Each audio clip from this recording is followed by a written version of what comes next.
Have you ever looked up at a plane slicing through the sky and just wondered, what does it really take to be up there in that cockpit? Well, it's not just a dream, it's a journey. And it's a journey with a very specific, detailed, and demanding roadmap. Today, we're going to unfold that map. And the authority that draws up that map, that would be the Federal Aviation Administration, the FAA. And their whole job, their mission, is to make absolutely sure that every single pilot meets an incredibly high standard of safety and skill before they ever get to take command of an aircraft. It's a question that goes so much deeper than just knowing how to move a yoke and rudder. It's about knowledge, it's about judgment, and it's about having skill under intense pressure. And the FAA, they have a very definitive answer. And that answer has a name: the Airman's Certification Standards, or just ACS for short. The best way to think about it is like the ultimate study guide and the final exam all rolled into one. This is the official playbook that tells a student pilot exactly what they need to know, what they need to think about, and what they absolutely must be able to do to earn their license. All right, so here's our flight plan for this explainer. First, we'll look at the pilot's blueprint. Then we'll get into the critical pre-flight groundwork. After that, we'll get into the action with takeoffs and landings, explore some in-flight maneuvers, and then look at what happens when things go wrong. And finally, we'll talk about what it really means to earn your wings. So first up, the pilot's blueprint. Because here's the thing, becoming a pilot is all about building a solid foundation long before you ever leave the ground. It's about creating a mindset of professionalism and safety from day one. Now, what's so fascinating is how the entire ACS is built on these three core pillars. See, it's not enough to just know the rules. You have to think like a pilot, and that means constantly managing risk. And then you have to be able to do it, to demonstrate pure hands-on skill. Knowledge, risk management, and skills. That right there is the fundamental formula for a safe pilot. Next up, pre-flight groundwork. You hear people say that 90% of flying is done on the ground, and it's absolutely true. Safe flights are the direct result of just meticulous preparation before the engine even thinks about turning over. So before every single flight, a pilot basically becomes a detective. They have to verify their own qualifications are up to date, confirm the aircraft is legally airworthy, dive deep into all the weather reports and forecasts, and map out every last detail of the flight plan, from the fuel down to the altitude. But see, it's so much more than just a checklist. It's a whole mindset. Pilots are trained to constantly, and I mean constantly, ask what if? What if the weather gets worse than forecast? What if a piece of equipment fails? What if I'm not feeling 100%? This is risk management in action, spotting threats and making a conscious plan to deal with them. All right, prep is done. We're in the airplane and we're moving. We are now entering what are, statistically speaking, the most critical phases of any flight. And this is where the ACS demands absolute, razor-sharp precision. And this just shows you that a takeoff is never just a takeoff. Look at the soft field takeoff on the left.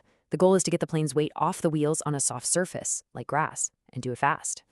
Now compare that to the short field takeoff on the right, where you've got an obstacle to clear. That's a maximum performance effort, climbing as steeply as you possibly can. Two completely different problems that require two very different expert solutions. And that precision carries right on through to the landing. For a normal landing, the student has a 400-foot target zone. Okay, but for a short field landing, that window shrinks to just 200 feet. I mean, that's less than the length of a hockey rink. There is just no room for error. Okay, so now we're airborne and it's time to show pure control of the aircraft. This part of the test is all about demonstrating total mastery of flight through a series of specific, really challenging maneuvers. Let's take a classic example here, the steep turn.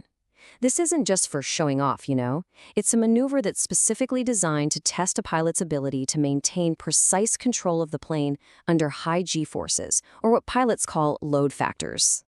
And this is where that demand for precision becomes, wow, just crystal clear. During that entire turn, the pilot cannot go up or down from their starting altitude by more than 100 feet, plus or minus 100 feet. That's it. Why is that so important?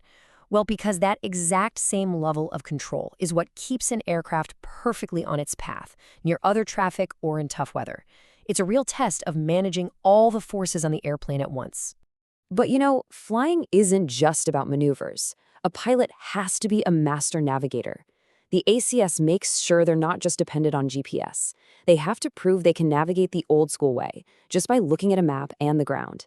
And they have to know exactly what to do if the flight plan changes and they have to divert, or even worse, if they get lost.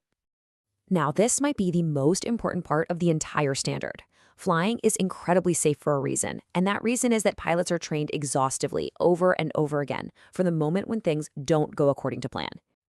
This is the question, right? The one that every pilot must be able to answer without a moment's hesitation, because when you're up in the air, there is no pulling over to the side of the road. What the ACS does is it turns potential chaos into a calm, practiced procedure. Let's take an emergency descent.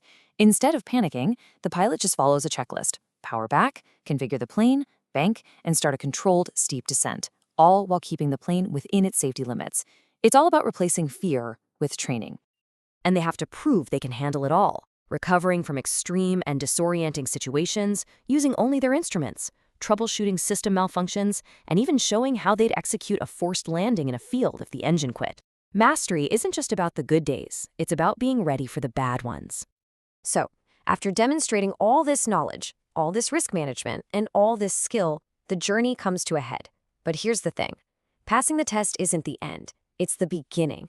They often call a pilot certificate a license to learn, and it's absolutely true. And in the end, that's what this is all about. This quote really just says it all. This entire rigorous process isn't just about checking boxes on a test.